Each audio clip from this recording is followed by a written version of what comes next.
pukul 6 waktu Indonesia Tengah. Radio Republik Indonesia ND menghadirkan Warta Berita.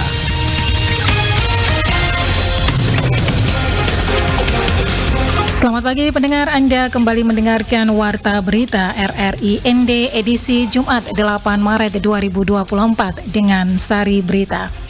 Dinas P&K Provinsi Nusa Tenggara Timur akan bentuk Satgas Anti-Bullying. Badan Pengawas Obat dan Makanan BPOM komit cegah stunting dengan produk fortifikasi. Bersama saya Christine Senda, inilah berita selengkapnya.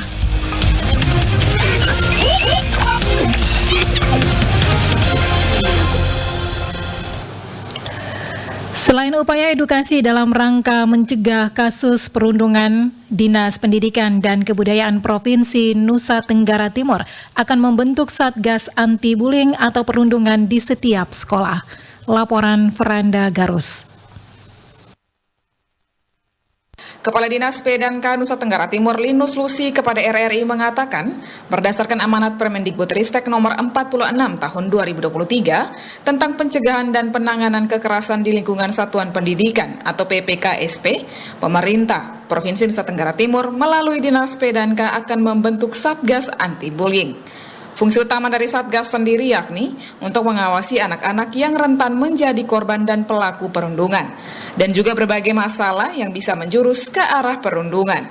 Satgas ini dibentuk sejak tingkat sekolah dasar hingga jenjang SMA atau SMK. Yang terbaca di berbagai media cetak, media online atau medsos, masih ada tindakan-tindakan kekerasan bullying di satuan pendidikan yang dilakukan oleh sesama temannya, yang dilakukan oleh para guru terhadap siswanya. Ini adalah fakta-fakta yang tidak bisa kita tutupi satu sama lain. Tapi dengan satuan Satgas ini berarti ada komitmen yang luar biasa dari pemerintah, kementerian, pemerintah provinsi, kabupaten terhadap jenjang pendidikan menjadi kewenangan dan benar diawasi secara total. Menurutnya, tugas utama satuan pendidikan sendiri yakni perlu melakukan pencegahan dan penanganan kasus kekerasan di lingkungan sekolah.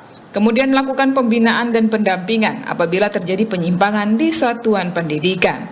Satuan pendidikan juga wajib memfasilitasi tim pencegahan dan penanganan kekerasan di sekolah. Para Satgas PPKSP diminta terus memperdalam pemahaman terkait berbagai aspek mengenai proses penanganan dan pencegahan kekerasan. Dan kita berusaha secara maksimal supaya tidak boleh terjadi lagi di satuan pendidikan yang menjadi tanggung jawab kabupaten kota, PAUD, SD, SMP, begitupun tanggung jawab pemerintah provinsi dalam hal ini meliputi SLB, SMA, dan maupun SMK. Kita sudah tegaskan kepada sekolah-sekolah untuk membentuk satuan pencegahan semaksimal mungkin.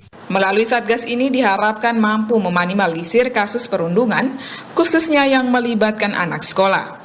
Dia menilai pendidikan tentang anti kekerasan dan perundungan harus diajarkan kepada anak-anak sejak usia dini. Dengan adanya Satgas Anti-Bullying, ia berharap pendidikan di Nusa Tenggara Timur dipastikan bisa masuk ke sekolah-sekolah. RRI ND Veranda Garus melaporkan. Badan Pengawas Obat dan Makanan BPOM dari pusat hingga daerah komit cegah stunting dengan produk fortifikasi. Selengkapnya, Epi Wahab melaporkan. Stunting merupakan salah satu masalah gizi kronis akibat kurangnya asupan gizi dalam jangka waktu panjang yang berdampak pada terhambatnya pertumbuhan pada anak. Stunting merupakan salah satu isu nasional yang sangat diperhatikan pemerintah, begitupun dengan Badan Pengawasan Obat dan Makanan BPOM dari pusat hingga daerah. Hal ini juga yang disampaikan oleh Kepala Lokapol Manggarai Barat, Imanul Khan, kepada RRI. Bahwa percepatan penanggulangan stunting itu dilakukan secara menyeluruh, terintegrasi, dan bermutu melalui kerjasama, sinergi antar pemangku kepentingan. Tim percepatan penanggulangan stunting ini dibentuk dari level nasional sampai kepada ke penjuru persada tanah air sampai ke desa-desa. Adapun target prevalensi stunting pada 2024 secara nasional ialah turun pada angka 14% dengan intervensi gizi spesifik oleh sektor kesehatan dengan menyasar penyebab langsung stunting seperti memberikan asupan makanan, pencegahan infeksi, status gizi ibu, pencegahan penyakit menular, dan terkait kesehatan lingkungan. Intervensi gizi sensitif salah satunya melalui peningkatan asupan makanan bergizi, dan Badan POM mengambil peran yang sangat strategis dalam penanganan stunting ini melalui intervensi gizi sensitif, yaitu melalui pangan fortifikasi. Intervensi gizi spesifik dan gizi sensitif merupakan bentuk upaya percepatan pencegahan stunting dengan menyasar faktor penyebab langsung maupun tidak langsung. Ya. Pendekatan menyeluruh terkait intervensi gizi spesifik dan gizi sensitif ini diberikan pada anak usia 0 sampai 59 bulan. Nah, di sini juga nyasar ibu hamil, ibu menyusui, anak-anak remaja, dan calon pengantin. Jadi secara sederhananya, yang dimaksud pangan fortifikasi ini, produk pangannya itu ditambahkan zat gizi tertentu yang dibutuhkan oleh kesehatan tubuh kita. Adapun manfaat produk fortifikasi dalam konteks pencegahan stunting, yaitu bisa memberikan tambahan nutrisi yang diperlukan untuk pertumbuhan dan perkembangan anak, sehingga dengan adanya tambahan nutrisi ini dapat membantu mencegah stunting. Dari Labuan Bajo, Epi Wahab melaporkan. Praktik politik uang money politik dalam perhelatan pemilihan umum pemilu maupun pemilihan kepala daerah pilkada sangat merusak nilai-nilai demokrasi hingga berpotensi melahirkan pemimpin koruptif. Laporan Rosa Dalima. Untuk kepentingan pilihan ini ya, pemilu legislatif ini. Pasangan presiden, wakil presiden, kepala daerah, DPRD provinsi hingga DPRD kabupaten kota yang terpilih karena membeli suara atau money politik dengan cara membagi-bagi uang adalah tindakan yang sangat memalukan, bukan membanggakan. Demikian disampaikan pengamat hukum tata negara yang juga aktivis anti korupsi NTT Bill Nope dalam dialog interaktif bersama RRI. Dikatakan Bill Nope pemimpin yang koruptif adalah menyetujui kebijakan atau mendukung keputusan yang cenderung memperkaya dan menguntungkan dirinya sendiri juga orang-orang tertentu. Koruptif itu maksudnya setiap kebijakan yang dia ikuti atau diambil itu akan bersifat menguntungkan dirinya atau orang lain. Kondisi kita di Nusa Tenggara Timur itu memang sulit kalau terlalu lurus-lurus saja, kira-kira begitu. Untuk itu kalau memang sudah terpilih ya syukur, semoga tidak ini, dan tinggal sebagai kebijakan untuk kepentingan rakyat, dan dalam tanda petik peliharalah kepercayaan rakyat itu. Menurut Ketua Pusat Anti Korupsi Paku Undana Kupang ini, dalam pesta demokrasi apapun politik uang bakal melahirkan pemimpin koruptif. Karena saat terpilih yang bersangkutan akan berupaya untuk mengembalikan hartanya yang sudah dikeluarkan. Nah, untuk yang saya maksud dalam arti politik melahirkan pemimpin yang koruptif itu kan karena dia telah kehilangan atau berkurangnya hartanya atau uangnya. Karena lanjut Bill Nope, pemimpin atau wakil rakyat yang terpilih karena politik uang tidak memiliki kewajiban moral kepada rakyat yang memilihnya. Karena sudah dianggap putus hubungan oleh adanya transaksi politik lewat uang beli suara. Politik uang juga dijustifikasi sebagai kewajiban moral dari caleg, menjadi semacam tradisi saling berbagi dan hutang budi ala Indonesia. Tradisi berbagi uang atau politik uang ini telah merusak demokrasi langsung Indonesia yang sudah terjadi berulang-ulang dari pemilu ke pemilu dan sulit penanganannya. Oleh karena itu dirinya menghimbau seluruh pemilih di NTT untuk sedapat mungkin menghindari politik uang pada pemilu kada NTT. RRI ND Rosa Dalima melaporkan. Kita beralih ke berita lainnya. Dinas Pariwisata Ekonomi Kreatif dan Kebudayaan Kabupaten Manggarai Barat, Provinsi Nusa Tenggara Timur menargetkan 500.000 kunjungan wisatawan ke Labuan Bajo pada tahun 2024. Selengkapnya, Perisoo melaporkan. Tahun 2024, Dinas Pariwisata Ekonomi Kreatif dan Kebudayaan Kabupaten Manggarai Barat, Provinsi Nusa Tenggara Timur menargetkan 500.000 kunjungan wisatawan ke Labuan Bajo. Kepala Dinas Pariwisata Ekonomi Kreatif dan Kebudayaan Kabupaten Manggarai Barat, Stefanus Jamsi Fori mengatakan, target kunjungan wisatawan baik domestik maupun mancanegara di tahun 2024 sebanyak 500.000 orang. Angka ini bukan angka yang sedikit, butuh kerja keras, komitmen, dan kolaborasi yang kuat antara pemerintah dan seluruh stakeholder. Jika target 500.000 kunjungan wisatawan tercapai, tentu target pendapatan asli daerah 10 miliar dari Dinas Pariwisata akan tercapai. Menurut Stefanus, untuk bisa menjemput tamu sebanyak itu, pihaknya akan memaksimalkan pemanfaatan beberapa spot yang ada di Labuan Bajo. Untuk bisa menjemput tamu sebanyak target itu, tentu ada beberapa spot yang kami maksimalkan pemanfaatannya. Salah satunya yang paling dekat di tengah kota itu adalah Puncak Waringin. Selama ini Puncak Waringin belum maksimal dikelola. Tidak ada atraksi, UMKM-nya pun terbatas di sana. Ke depan saya bersama teman-teman saya di Dinas Pariwisata, Parekraf, dan Kebudayaan Manggarai Barat ini berkomitmen untuk memaksimalkan fungsi dan pemanfaatan Puncak Waringin, bagaimana kami akan menghadirkan UMKM yang terlatih di sana, yang selama ini kami juga sudah bimbing. Kami juga akan menghadirkan atraksi sehingga kunjungan ke Puncak Waringin akan meningkat. Dengan dibangunnya Labuan Bajo Kabupaten Manggarai Barat oleh pemerintah pusat serta fasilitas yang semakin memadai tentu akan menambah daya tarik wisatawan ke Labuan Bajo. Harapannya hingga akhir tahun 2024, angka kunjungan wisatawan terus meningkat sehingga target 500.000 wisatawan dapat tercapai. RRI ND Ferry Soo melaporkan.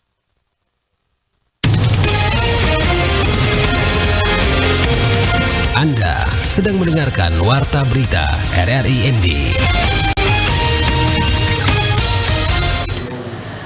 Taman Baca Merdeka menggelar lomba tutur cerita anak berbahasa Ende Lio. Laporan Lady Badin.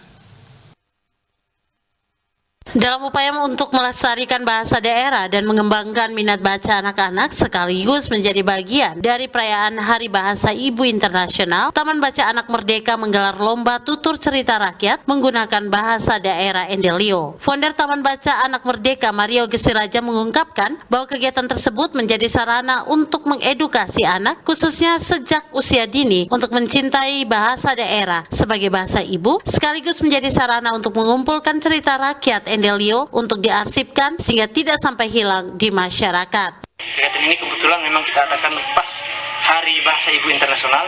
Jadi harapan kita adalah agar anak-anak mencintai bahasa daerah sendiri, bangga menggunakan bahasa Ende, bahasa Lio, sehingga ketika mereka menggunakan bahasa Ende dan bahasa Lio sementara temannya lain menggunakan bahasa Indonesia, mereka tidak malu bahwa bahasa Ende dan bahasa Lio ini bahasa ibu mereka yang harus mereka banggakan dan dilombakan dan mereka bisa menjadi juara.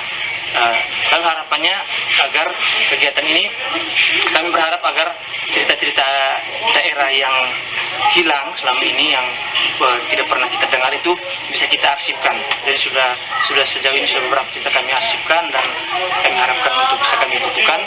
Lalu harapan berikutnya adalah agar anak-anak ini bisa kita adakan kelas-kelas tertentu sehingga semoga ada teman-teman penulis yang mau untuk membimbing lanjutan agar anak-anak kita ini bisa mengikuti kelas penulis sehingga mereka bisa menghasilkan karya baik dalam bahasa Indonesia atau dalam bahasa Ende, dan mereka punya karya tulis sendiri dari tulisan sendiri.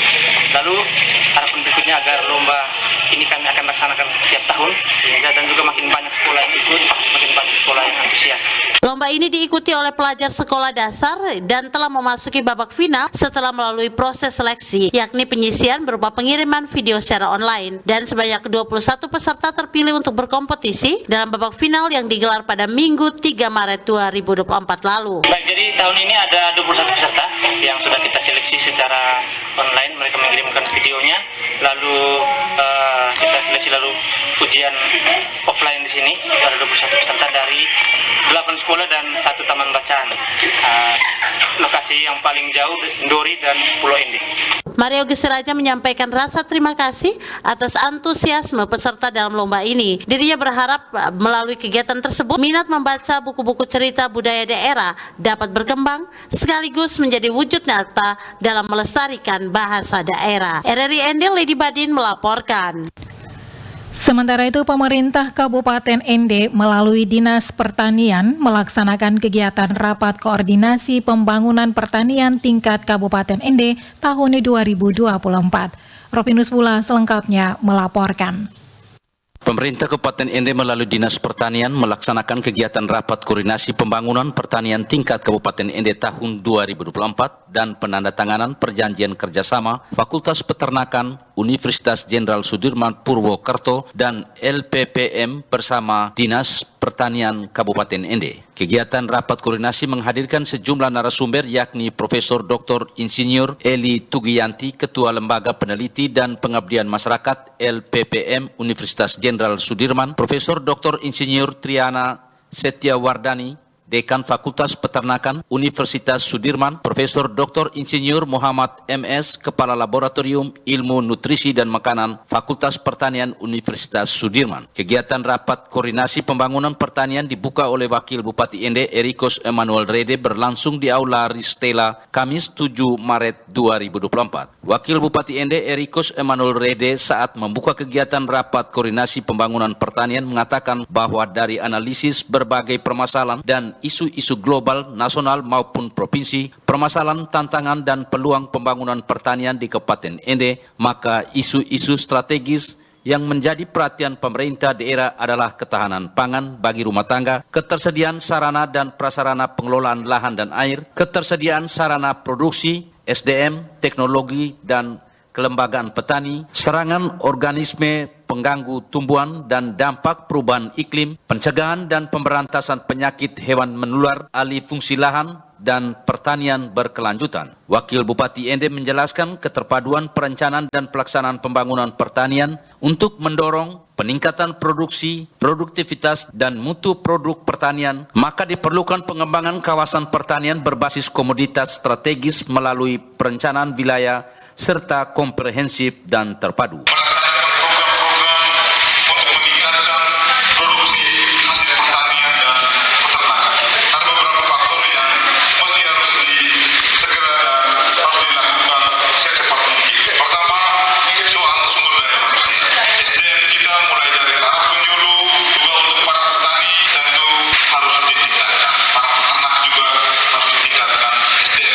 Lebih lanjut, Wakil Bupati Ende mengatakan komoditas strategis dan unggulan daerah akan dikembangkan pada kawasan-kawasan andalan secara terintegrasi dari hulu ke hilir dan terpadu secara lintas sektor sehingga menjadi satu kesatuan dalam sistem pertanian, bioindustri, dan berkelanjutan. Salah satu target utama pembangunan pertanian adalah pencapaian swasembada dan swasembada berkelanjutan. RRI Ende Rufinus Fula melaporkan. Sesuai data yang dikumpulkan Forum Taman Bacaan Masyarakat TBM, tercatat jumlah Taman Bacaan Masyarakat TBM di Provinsi Nusa Tenggara Timur sudah mencapai 1.800 TBM. Suimam selengkapnya melaporkan.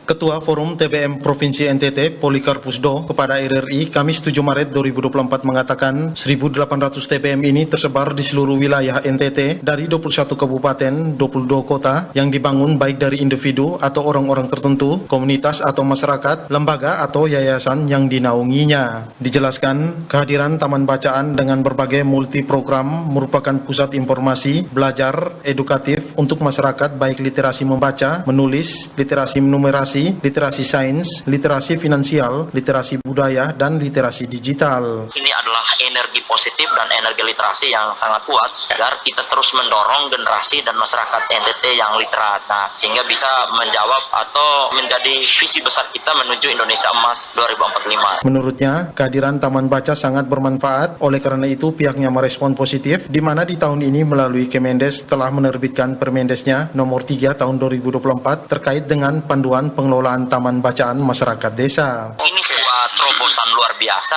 agar penguatan literasi desa itu terus diperkuat agar literasi itu mulai tumbuh dan berkembang, kebijakan anggaran melalui dana desa, terus bagaimana Taman Baca hadir di situ menjadi ruang-ruang informasi, menjadi ruang prestasi, menjadi ruang inovatif, menjadi ruang edukatif dan juga rekreatif bagi masyarakat. Jadi masyarakat akan membahas, mendiskusikan, bahkan bagaimana mencari solusi bagi kemajuan desa. Ya, saya kira kehadiran Taman Baca sangat penting karena itu menjadi pusat belajarnya masyarakat. Ini menjadi peradaban literasi di desa. Yang melanjutkan, dengan terbitnya Permendes ini tidak cukup hanya sekedar menghadirkan taman bacaan di desa, yang lebih penting adalah tata kelolanya agar embrio ekosistem literasi itu muncul dan tumbuh di sana.